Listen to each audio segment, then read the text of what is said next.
안녕하세요. 저는 이종훈 연수부의 김수진 대리입니다. 위탁기관에서 재단과 계약을 맺고 처음 가업으로 실시하게 되시는 게 어떻게 보면은 연수생 선발 면접인데요. 이 시간에는 연수생 추천 절차부터 어떻게 진행되는지, 그리고 연수생 선발과 초청, 그리고 입국 전반에 대해서 설명을 드리도록 하겠습니다. 먼저 제가 연수생 추천과 선발에 초점을 맞춰서 10분 정도 발표를 하고, 나머지 시간에는 저희 연수생들 입국과 자가격리 절차를 지원해주고 계신 코스모진 여행사 최민경 과장님께서 발표를 이어주시겠습니다. 첫 번째로 연수생 선발에 대해서 제가 설명을 드리겠습니다. 앞서 정혜진 과장님께서 설명해 주신 이종욱 펠로우십 프로그램 흐름도인데요. 여기서 저는 연수생 선발부터 입국 전까지의 절차가 어떻게 진행되는지 설명을 해드리도록 하겠습니다. 연수생 선발 절차는 연수생 추천 요청부터 시작이 됩니다. 저희는 협력국 보건부에 공식 서한을 접수하여 현지 보건부로부터 직접 각 과정에 대한 연수생 추천을 받고 있습니다. 이에 따라 복지부와 외교부, 재외공관을 거쳐서 보건부에 추천 요청 공문을 전달하는 공식적인 루트를 따르게 됩니다. 현지 보건부에 연수생 추천 요청 공문이 접수가 되면요. 현지 보건부에서는 각국 대학과 보건부, 지역 보건국, 그리고 국공립병원 등을 대상으로 해서 연수생 모집 공고를 실시합니다. 모집 공고가 게시가 되면 지원자들은 보건부에 재단에서 요구한 서류들, 지원서, 추천서 등을 제출을 하시게 되고요. 취합한 서류는 다시 공식적인 루트를 거쳐서 최종적으로 재단에서 접수를 하게 됩니다. 즉 연수생 후보 추천권은 협력국 보건부에 있고요. 협력국 보건부에서는 지원 서류와 함께 지원자들의 리스트가 포함된 추천 서한을 재단에 보내주십니다. 연수생 후보 추천 기준은 저희 협력국 보건부에 추천 요청을 할 때 그 보건부에도 안내가 되는 부분인데요. 과정별로 세부 기준은 상이하지만 공통 기준을 말씀드리면 양국 간 협력 사업, 재단 사업 등에 참여하고 있거나 연수 후 참여 계획이 있는 자, 지원사 상의 학습 목표와 동기를 분명히 제시한 자, 해당 기간에 실근무 3년 이상인 자로 근무 실적, 태도, 발전 가능성, 장래 조직 기여 가능성 측면에서 적합하다고 판단되는 자, 영어로 의사소통이 가능한 자 등의 기준을 저희가 가지고 있습니다. 네, 본격적으로 연수생 선발 절차에 대해서 전반적으로 설명을 드리도록 하겠습니다. 저희가 앞서서 후보 추천자의 지원 서류를 접수하고 나서 이제 그 사이에 재단은 각 과정별로 위탁기관을 선정하고 계약을 맺는 과정을 진행을 하게 되고요. 그 각 과정별로 그 교육을 진행해 주실 위탁기관이 선정이 완료가 되면 4단계인 연수생 선발을 위한 서류 심사 및 면접을 진행합니다. 재단과 위탁기관이 공동으로 선발 과정에 참여를 하고요. 현지 출장 또는 화상 면접으로 진행을 하게 됩니다. 코로나 상황 이전에는 직접 현지 출장을 가서 소속기관 방문도 하고 이를 통해서 사전에 연수생과 소속기관의 수요와 현황을 좀 더 포괄적으로 파악할 수 있었는데요. 현재는 코로나로 인해서 화상 면접을 실시하고 있습니다.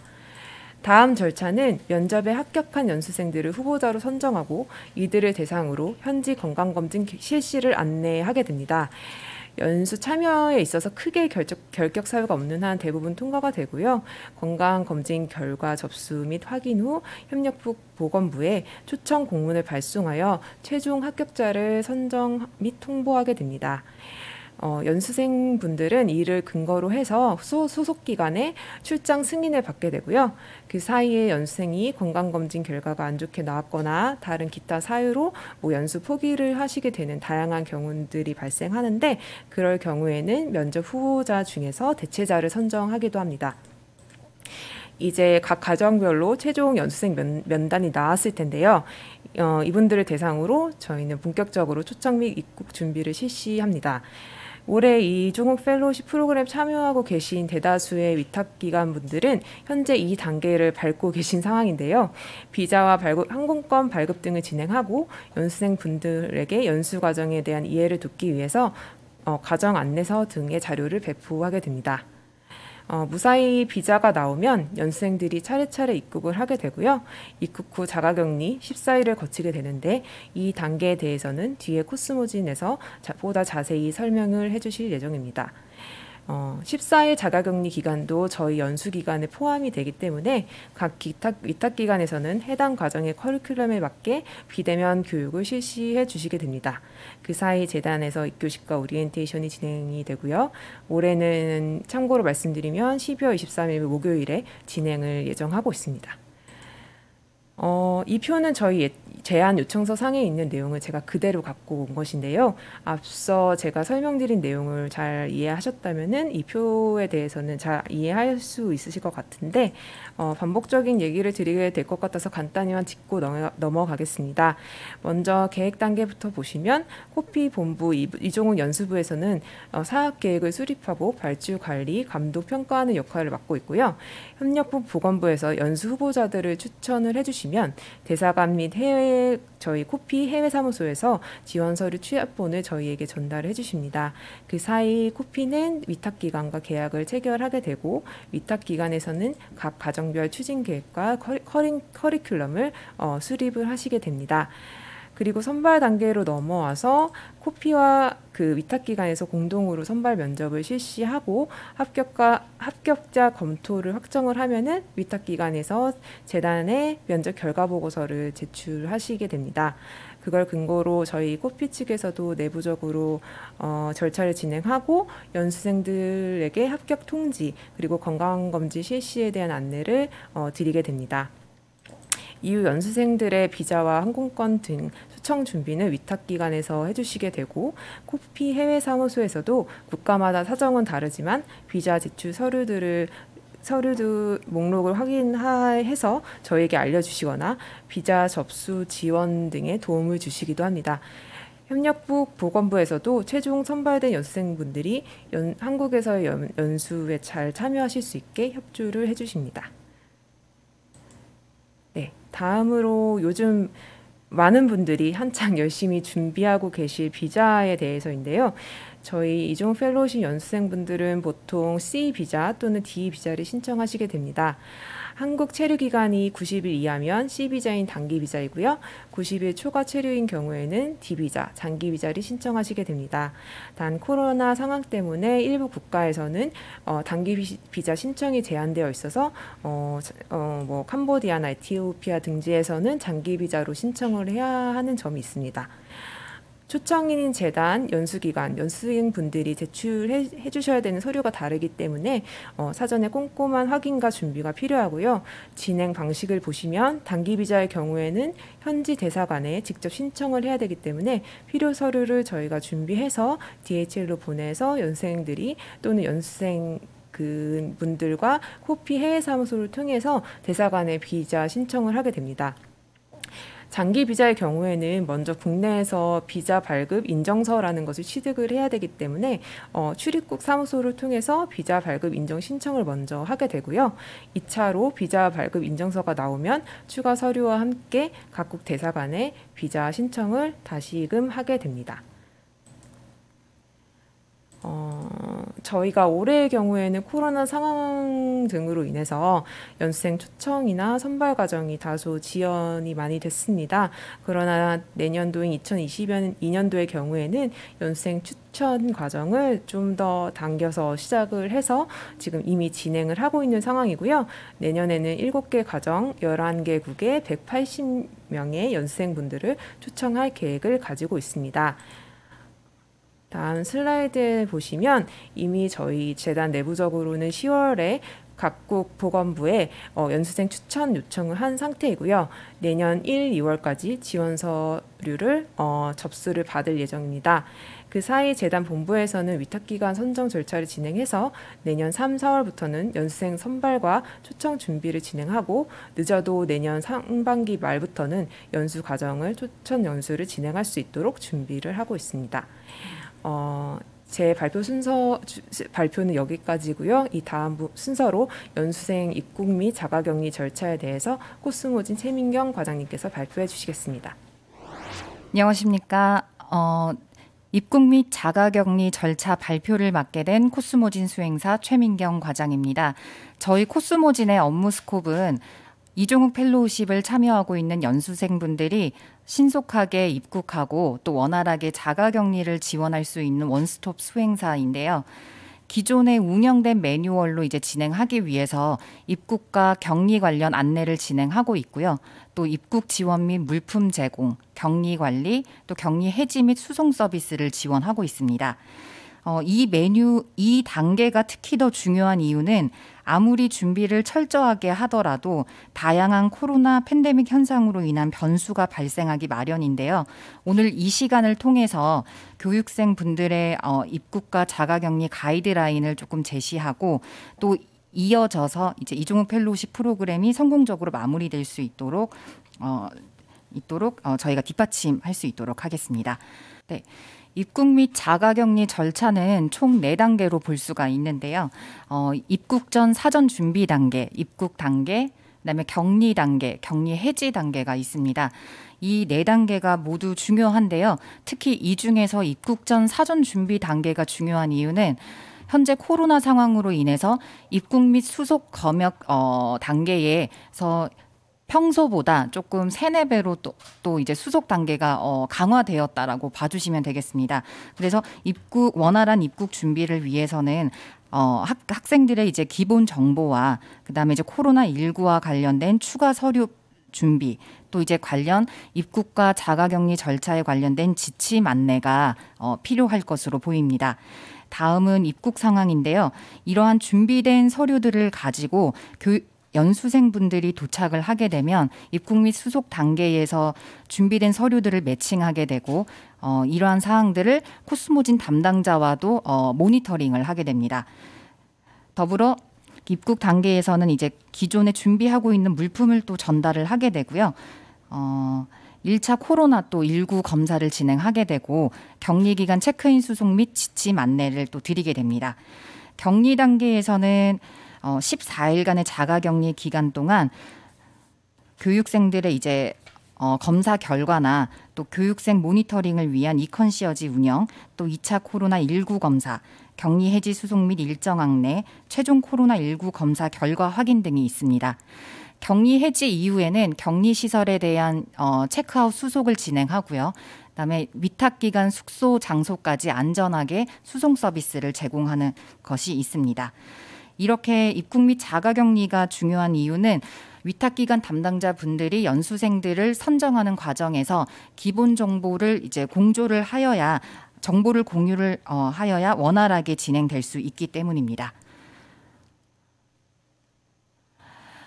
다음은 입국에 필요한 특히 더 중요한 서류에 대해서 추가 설명을 조금 더 드리고자 합니다. 대부분의 이종욱 펠로우십을 참여하고 있는 연수생분들은 C 비자와 D 비자가 있는 것으로 알고 있는데요. 비자가 중요한 이유는 이 비자 타입에 따라서 입국 전에 이동 경로가 조금은 상이하기 때문입니다. C 비자 같은 경우는 공항 입국에 도착을 해서 정부가 지정하는 차량을 타고 정부 지정의 격리시설로 이동을 하게 되기 때문에 여기에 대한 특이사항은 입국 당일까지 저희 연수생분들이 어디로 이동을 하시게 되는지를 모르는 상황입니다. 장기 비자 같은 경우는요. 사전에 비자 타입을 확인해서 지자체가 지정하는 격리시설로 이동을 하게 되고요. 이때에는 사전에 수배된 정보를 알고 있기 때문에 저희 코스모진 담당자 분들이 사전 수배된 정보를 알고 있고 원활하게 격리시설에 대한 체크인 수속을 진행할 수가 있습니다. 다음은 백신 접종입니다. 입국을 위해서 또 백신 현재까지 질병관리본부 11월 10일자 정보 확인한 바에 따르면 백신을 접종한 미접종자 분들의 경우는 숙소 내에 자가격리 10일을 이제 의무화하는 방침이 있고요. 그다음에 접종 완료자일 경우에는 음성 확인을 받고 격리 면제 또는 수동 감시를 이제 받게 되어 있습니다. 다만 예외적으로 각 국가마다 특성이 조금 상이한 관계로 자가격리 기간이 상이할 수 있고, 또 저희 이종욱 펠로십 프로그램에 참여한 연수생분들은 철저한 방역과 안전관리 지원을 위해서 14일 시설 격리를 원칙으로 하고 있다라는 점 참고 부탁드립니다. 다음은 PCR 음성 확인서가 필요한데요. 이 중에서 가장 중요한 포인트는 PCR 음성 확인서가 영문으로 되어야 되고, 아래 사항과 같이 7가지 사항이 꼭 기재가 되어야 된다라는 점입니다. 상기 요건이 준수하지 않을 경우에는 인천공항 입국 및 검역 수속 시에 이슈가 발생할 수 있기 때문에 특히 더 이런 점들이 중요하다라고 연수생분들에게 말씀드리는 것이 좋습니다. 다음은 그 외 필요한 입국 전의 준비 사항들인데요. 컬러 여권 사본, 그다음에 항공편, 그다음에 연수생분들의 이메일 주소나 SNS 아이디, 그다음에 격리 해지 이후의 거주 확인증 등의 서류가 중요합니다. 이 서류들이 꼭 중요한 이유는요. 우선 첫 번째로는 인천공항 수속 단계에서 정보를 매칭하는 와중에 꼭 필요하고요. 두 번째로는 비장기 비자일 경우 격리시설 신청을 위해서 정보가 매칭이 필요한 건입니다. 세 번째로는 격리 기간 동안 보건소 담당자분들이 매일 연수생분들에게 모니터링을 실시하고 있는데요. 이때에도 정보가 부합해야만 원활하게 진행을 할 수가 있고요.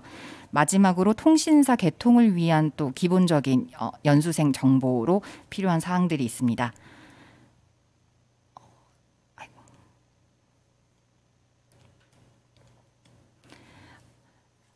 아래 샘플 리스트를 이제 공유한 바와 같이 비자 종류의 타입, 그다음에 연수생분들의 국가, 성별, 연수생 성함, 그다음에 위탁기관의 담당자 정보, 또 격리 해지 이후의 주소, SNS 아이디, 이메일 주소, 그리고 항공편 정보들이 모두 부합되어야 원활하고 신속하게 입국될 수 있다는 점 다시 한번 참고 부탁드리겠습니다. 네, 다음은 공항 입국 절차에 대해 세부적으로 좀 설명드리겠습니다. 공항 입국 절차는 도착부터 검역, 입국 심사, 수화물 세관 검사, 또 이제 차량 탑승까지 이제 원스톱으로 진행이 되고 있는데요. 코로나 팬데믹 상황 전과 후로 이제 비교를 하자면 조금 더 매칭하고 확인하는 서류 제출들이 서류들이 더 많아졌고요. 그래서 PCR 음성 확인서, 백신 접종 확인서, 건강 상태 질문서, 또 특별 검역 신고서 등 매칭하고 확인하는 절차들이 조금 더 까다로워졌고, 자가격리 앱을 설치를 지원하고요. 또 제3자 PCR PIC인 코스모진 담당자가 이런 이종욱 펠로십 프로그램 초청에 관련된 사항들을 개런티해주고 확인해주는 작업들이 더 추가되었다라고 봐주시면 되겠습니다. 그리고 앞서 말씀드렸듯이 비자 타입에 따라서 입국 절차가 조금 상이하다라고 말씀을 드렸는데요. D 비자인 경우는 사전에 이제 어레인지된 코스모진의 스텝과 차량에 탑승하셔서 어레인지된 격리 시설로 이제 이동을 하게 되고요. 항공편의 시간편에 따라서 보건소 운영 시간이 이제 적합할 경우 PCR 검사를 진행하고, 또 오후에 픽업하게 될 경우 바로 격리 시설로 체크인 수속을 진행하게 됩니다. C 단기 비자인 같은 경우는 검역 절차가 완료되면 현장 상황에 따라 정부 지정의 셔틀을 타고 객실이 보유하고 있는 정부 지정의 격리 시설로 이동을 하게 되는데요. 여기에서의 차이점은 C 비자의 경우는 당일 현장에서 배정이 되기 때문에 D 비자인 장기 연수생들보다 대기 시간이 5시간에서 6시간 정도 더 소요될 수 있다라는 점 참고 부탁드리겠습니다. 격리기간 지원 및 관리에 대해서 세부적으로 설명을 드리겠습니다. 저희 이 격리 관리를 하는 최종 목표는 격리 기간 동안 격리자로서의 의무를 지키기 위해 최대한 불편함 없이 격리 생활을 하는 것인데요. 먼저 첫 번째로 격리 생활 모니터링 및 비상 상황 대응이 필요합니다. 격리 기간 동안 보건소 담당자들이 데일리별로 이제 이상 증상이 없는지를 확인하기 때문에 이에 대해서 이제 공유를 한다라는 그런 점과, 그다음에 이제 격리 기간 동안 PCR 검사를 한 차례에서 2차례 정도 진행하는데 이 결과 확인까지 이상이 없는지, 또 이제 격리 기간 동안 기본적인 시설인 식사와 숙박 제공 등 이제 원활하게 진행이 되어야 될 것 같고요. 그다음에 체크아웃 수속 및 결제까지 진행하는 것으로 보시면 되겠습니다. 다음은 지원 물품입니다. 격리 생활을 조금 더 원활하게 진행하기 위해서 편의를 위한 필수 예상 물품들을 제공하고 있는데요. 이 목적은 첫 번째는 이제 안전과 직결된 마스크와 손세정제 등이 있겠고요. 그다음에 신속한 소통을 위해 유심칩을 이제 드리고 있습니다. 세 번째는 노트북이나 전공서적 등 교육과 관련된 물품들이 있겠고요. 네 번째는 이제 편리한 생활을 하실 수 있게 넷플릭스나 요가 매트 같은 그런 물품들을 지원하고 있습니다. 이러한 물품들을 격리 시설이 이제 일반인들이 조금 이제 접근하는 것이 쉽지가 않기 때문에 저희가 이제 연수생분들이 입국하기 5일 전까지 아래 주소 등으로 위탁기관 담당자 분들께서 제공하실 물품들이 있으시다면 전달을 해주실 것을 권장드리고 있고요. 저희는 이 물품들을 잘 패킹해서 한꺼번에 입국하는 당일 또는 또 입국한 하루나 이틀 이내로 물품을 전달드리고 있습니다. 다음은 격리시설 관리 안내입니다. 격리 기간 동안이지만 조금 더 슬기롭고 불편함 없이 진행할 수 있도록 코스모진에서는 아래와 같은 사항들을 체크하고 있습니다. 기본적인 식사 메뉴가 원활한 시간, 제대로 된 시간에 이제 제공이 되고 있는지, 또 격리 기간 때문이기 때문에 청소를 자체적으로 진행을 해야 되는데요. 객실 내부에 음식물이나 일반 쓰레기 봉투가 잘 구비가 되어 있는지, 그다음에 일주일에 두세 차례 쓰레기 수거가 잘 되고 있는지, 그다음에 기본적인 물품들이 잘 구비가 되어 있는지, 그리고 지금 현재 시즌은 겨울이기 때문에 난방 등의 이슈가 있을 것 같아요. 그래서 아프리카나 이런 곳에서 조금 오시는 특이 사항들 때문에 이런 난방들이 좀 이상이 없는지, 그다음에 교육 등이 또 잘 진행되기 위해서 인터넷 환경이 괜찮은지, 그다음에 격리 시설의 주변 환경들이 괜찮은지에 대한 체크 등을 진행을 하고 있습니다. 만약 그러니까 워낙 정부 지정 시설에서도 이런 국가 간의 특이 사항들을 잘 인지하고 있기 때문에 잘 제공될 것으로 알고 있지만, 간혹 가다가 이제 무슬림이나 할랄 음식 등 이제 기본적으로 제공되는 음식이 입에 맞지 않을 경우에는 특이 식성자들을 위한 별도 식사를 별도로 준비를 하고 있고요. 그다음에 격리 생활이 원활하게 진행되기 위해서 질문에 대한 응대를 신속하게 진행하기 위해서 저희 코스모지는 컨시어지 서비스를 진행하고 있고, 또 격리 해지 이후에도 적합하게 한국 연수 생활이 잘 진행될 수 있도록 아래와 같은 이슈나 교통, 내비게이션, 한국어 등 관련된 이런 컨시어지 서비스를 제공하고 있습니다. 단순히 조금 일회성에 그치는 것이 아니라 이런 물품들을 제공하고 연수생분들의 피드백을 받고 또 이제 그에 맞게 보완을 하고 있다라는 점을 좀 참고 부탁드리겠습니다. 다음은 자가격리 기간 동안 양성 판정의 이후 절차에 대해서 조금 더 안내드리고자 합니다. 저희가 아무리 철저하게 준비를 했다고 하더라도 다양한 변수로 인해서 이제 이런 판정 사례가 발생할 수가 있는데요. 우선은 첫 번째적으로 PCR 검사 결과가 양성 판정일 경우에 보건소 담당자가 이제 배치되어 컨택이 옵니다. 그러면 현재 상황에서 이동 가능한 생활치료센터나 의료기관들을 배정하게 되고요. 만약 이런 시설들의 현황에 따라서 소요기간은 당일 바로 될 수도 있고 아니면 길게는 한 2, 3일 정도가 소요될 수도 있다라는 점. 그래서 이러한 사항들을 랩업해서 관련 위탁기관과 재단 담당자들에게 저희가 공유를 드릴 예정이고요. 네, 치료센터 및 의료기관의 배정을 받은 담당자를 통해서 경과 및 퇴소 날짜를 받게 되면 위탁기관 담당자와 의논 후에 코스모진이 위탁기관 숙소에 인계하고 상황 공유 후에 종료하게 됩니다. 다음은 상황에 따라 입국 및 격리시설 관련 문의사항이 있을 경우를 고려해 아래와 같이 비상연락처를 공유드리겠습니다. 이상으로 신속한 입국 및 격리를 통한 안전 확보가 되어야 연수 프로그램도 원활하게 수행될 수 있다고 생각하는데요. 이상으로 입국 및 자가격리 발표를 마치도록 하겠습니다. 감사합니다.